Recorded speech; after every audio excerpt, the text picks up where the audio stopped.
நீங்க இந்த ஃபினான்ஷியல் இயர்ல ஜாப் குவிட் பண்ணணும் அப்படின்ற ஐடியால இருந்தாலும் சரி, ஜாப் சேஞ்ச் பண்ணணும் அப்படின்ற ஐடியால இருந்தாலும் சரி, இல்ல இன்னும் சில டேஸ்ல வந்து நான் நியூ கம்பெனிக்கு ஜாயின் பண்ண போறேன் அப்படின்னாலும் சரி, இந்த வீடியோவை ஸ்கிப் பண்ணாம பாருங்க அப்படின்னு தான் நான் சொல்லுவேன். ஏன் அப்படின்னா நீங்க வந்து ஒரு ஸ்மால் ஃபார்ம் வந்து சப்மிட் பண்ணல அப்படின்னா ஐடிஆர் ஃபைல் பண்றப்போ நீங்க எக்ஸ்ட்ரா டாக்ஸ் அதே மாதிரி ரீஃபண்ட் வந்து டிலே ஆகலாம். இல்ல அப்படின்னா டாக்ஸோட அந்த லயபிலிட்டி கூட வரலாம் அப்படின்ற மாதிரி தான் வந்து இப்ப சொல்றாங்க. ஸோ இந்த ஒரு நியூ ஃபார்ம் வந்து இன்ட்ரோடியூஸ் பண்ணியிருக்காங்க. ஸோ அது என்ன ஃபார்ம், அது எவ்வளோ இம்பார்ட்டன்ட், ஸோ நீங்க ஜாப் குவிட் பண்ண போறீங்க, ஜாப் சேஞ்ச் பண்ண போறீங்க அப்படின்னா கன்ஃபார்மா தெரிஞ்சுக்க வேண்டிய இன்ஃபர்மேஷன் தான் இது.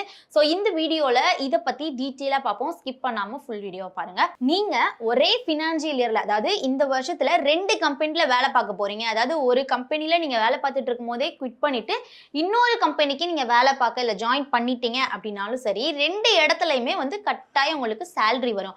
ஆனா அந்த ப்ரீவியஸ் சேலரி டீடைல்ஸை இந்த நியூ எம்ப்ளாயர் கிட்ட நீங்க கண்டிப்பா கொடுக்கணும். அப்படி சொல்லாம இருந்தீங்க அப்படின்னா அவங்க உங்களுடைய கரண்ட் சேலரியை மட்டும் வச்சு இந்த டீடைல்ஸை கால்குலேஷன் பண்ணுவாங்க. ஸோ இதனால வந்து அதாவது இயர் எண்டிங்ல என்ன ஆகும் அப்படின்னா டோட்டல் இன்கம் வந்து அதிகமா இருக்கிறப்போ டாக்ஸ் வந்து கம்மியா டெடிக்ட் ஆகி பின்னாடி ஒரே நேரத்துல வந்து டாக்ஸ் கட்ட வேண்டிய சிச்சுவேஷன் வரலாம். அதாவது நியூ கம்பெனிக்கு போயிட்டீங்க அப்படின்னா இந்த இதுல எவ்வளோ இன்கம் வந்திருக்கு அதை மட்டும் தான் இந்த எம்ப்ளாயர் வந்து கால்குலேட் பண்ணுவாங்க. ஆனா ஆல்ரெடி நீங்க வந்து இன்கம் அந்த கம்பெனிலேயே வாங்கியிருப்பீங்க, அதுவுமே உங்களுடைய சேலரி ஸ்லிப்ல இருக்கும். ஸோ நீங்க டாக்ஸ் கட்டுறப்போ 2க்கும் தான் கட்டுவீங்க. ஆனா இந்த கம்பெனியோடைய அந்த டாக்ஸ் வர்றப்போ இது கம்மியா இருக்கும். ஸோ நீங்க டாக்ஸ் கட்டுறது உங்களுக்கே வந்து கன்ஃபியூஷன் ஆகும் அப்படின்ற ஒரு சிச்சுவேஷன் வரலாம். அதுக்கப்புறம் இந்த ரீஃபண்ட் டிலேயா இருக்கட்டும், அதே மாதிரி எக்ஸ்ட்ரா டாக்ஸ் பே பண்றதா இருக்கட்டும், இது எல்லாமே உங்களுக்கு அந்த லாஸ்ட் மினிட்ல இந்த மாதிரி சிச்சுவேஷன், இந்த மாதிரி கிரிட்டிக்கலான ஒரு ப்ராப்ளம்லாம் வரும்னு சொல்றாங்க. ஸோ இதுக்கு என்ன பண்ணணும் அப்படின்னா, இதுக்கு முன்னாடி வந்து இந்த டெக்ளரேஷனுக்காகவே ஃபார்ம் 12B அப்படின்றத வந்து நம்ம எல்லாருமே யூஸ் பண்ணோம். ஆனா இப்போ நியூ இன்கம் டேக்ஸ் ஆக்ட் 2025 படி இந்த பர்பஸ்க்காகவே அதாவது ஃபார்ம் 122 அப்படின்றத வந்து இன்ட்ரோடியூஸ் பண்ணியிருக்காங்க. ஸோ அதாவது ஃபார்ம் வந்து முன்னாடி நம்ம என்ன பண்ணுவோம், ஃபார்ம் 12B இல்ல அப்படின்னா ஃபார்ம் 12BAA அப்படின்னு யூஸ் பண்ணுவோம். அந்த 2க்குமே யூஸ் பண்ணுவோம். ஸோ அந்த 2க்கும் பதிலா ஒரே கன்சாலிடேட்டட் ஃபார்மா இந்த ஃபார்ம் 122 வந்து யூஸ் பண்ண போகுது அப்படின்ற மாதிரி தான் வந்து சொல்றாங்க. ஸோ அப்போ ஃபார்ம்ல வந்து என்ன மாதிரியான டீட்டெயில்ஸ்லாம் இருக்கும் அப்படின்னா ரொம்ப சிம்பிள். ப்ரீவியஸ் கம்பெனியில் வாங்கின சேலரி, அதுக்கப்புறம் ஆல்ரெடி டெடிக்ட் பண்ண டிடிஎஸ், ஸோ அலோன்ஸு, அதே மாதிரி ஹவுஸ் ப்ராப்பர்ட்டிலலாம் வந்து ஏதாவது லாஸ் இருந்துச்சு அப்படின்னா அதோட டீட்டெயில்ஸு, இது எல்லாமே வந்து இருக்கும். ஸோ வேற ஏதாவது இன்கம் சோர்ஸ் இருந்துச்சு அப்படின்னாலும் அதையும் இந்த ஃபார்ம்ல வந்து மென்ஷன் பண்ணலாம். ஸோ இந்த இன்ஃபர்மேஷனை நியூ எம்ப்ளாயர்கிட்ட கொடுத்தீங்க அப்படின்னா ஃபுல் இயர் இன்கம்மை வச்சு கரெக்டான டீடைல்ஸ் வந்து டிடெக்ட் பண்ண முடியும். ஸோ இதனால லாஸ்ட் மினிட்ல உங்களுக்கு எந்த ஒரு பிரச்சனையும் வராது அப்படின்ற மாதிரி தான் சொல்றாங்க. இப்போ ரியல் எக்ஸாம்பிளே நம்ம பார்த்தோம் அப்படின்னா, சப்போஸ் நீங்க வந்து ஏப்ரல்ல இருந்து ஆகஸ்ட் வரை நீங்க ஒர்க் பண்ணியிருக்கீங்க ஒரு கம்பெனில, அது கம்பெனி ஏன்னு வச்சுக்குவோம். ஸோ அதே மாதிரி இப்போ ஆகஸ்ட் வரை நீங்க ஒர்க் பண்ணிட்டீங்களா, செப்டம்பர்ல இருந்து வேற ஒரு கம்பெனி, அதாவது கம்பெனி பில. ஸோ இப்போ கம்பெனி பிக்கும் ப்ரீவியஸ் சேலரி தெரியல அப்படின்னா செப்டம்பருக்கு அப்புறம் இருக்கிற சேலரியை மட்டும் வச்சு டாக்ஸ் கால்குலேட் பண்ணுவாங்க.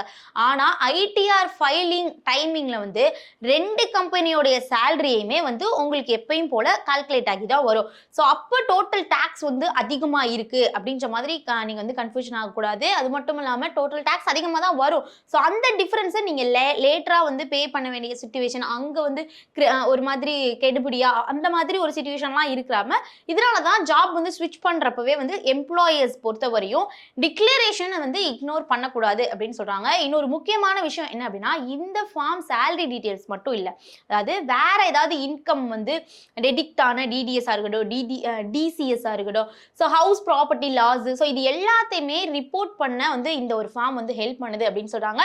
எல்லா இன்ஃபர்மேஷனும் இந்த ஒரே ஃபார்ம்ல இருக்கு. ஸோ அதனால எம்ப்ளாயரை பொறுத்தவரையும் சரியான டாக்ஸ் டெடிகேஷன் பண்ண முடியும். எம்ப்ளாயி கொடுத்தாதான் எம்ப்ளாயர் சரியான ஒரு கரெக்டான டாக்ஸ் அந்த டெடிகேஷனை கால்குலேட் பண்ணி கொடுக்க முடியும். ஸோ அப்படின்னா யாரெல்லாம் இந்த ஃபார்ம் வந்து சப்மிட் பண்ணணும் அப்படின்னா, கண்டிப்பா நீங்க இந்த ஃபினான்ஷியல் இயர்ல வந்து நீங்க ஜாப் குவிட் பண்ணி 2 ஜாப் நீங்க ஒர்க் பண்றீங்க, ஜாப் வந்து சேஞ்ச் பண்ணி நியூ ஜாப்க்கு போறீங்க அப்படின்னாலும், இந்த 1 இயர்ல 2 எம்ப்ளாயர் கிட்ட இருந்து சேலரி வாங்குறீங்க அப்படின்னாலும் current employer correct tax dedicate பண்ணுவாங்கன்னு நினைக்கிறவங்க கண்டிப்பா இவங்க எல்லாருமே வந்து இந்த ஒரு டிக்ளரேஷனை வந்து சப்மிட் பண்ணணும்னு சொல்றாங்க. அதே மாதிரி நீங்க ஜாப் வந்து ஸ்விட்ச் பண்ண போறீங்க அப்படின்ற ஐடியால இருந்தாலே இந்த மாதிரி டாக்குமெண்ட்ஸ் வந்து ரெடி பண்ணிக்கோங்க. என்ன மாதிரி டாக்குமெண்ட்ஸ் டாக்குமெண்ட்ஸ்னா ப்ரீவியஸ் கம்பெனியோடைய சேலரி ஸ்லிப்.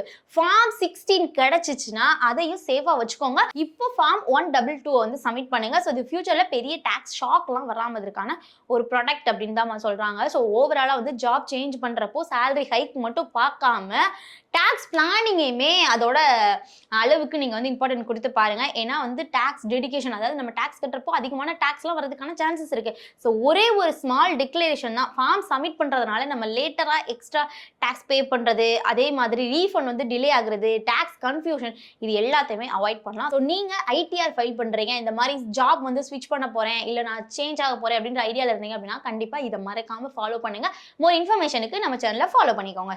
மேலும் ஈடி தமிழ் சேனல்ல வரப்போகும் பிசினஸ் மற்றும் அது ரிலேட்டடான வீடியோவை பார்க்க உடனே கீழே இருக்க சப்ஸ்கிரைப் பட்டனை கிளிக் பண்ணுங்க.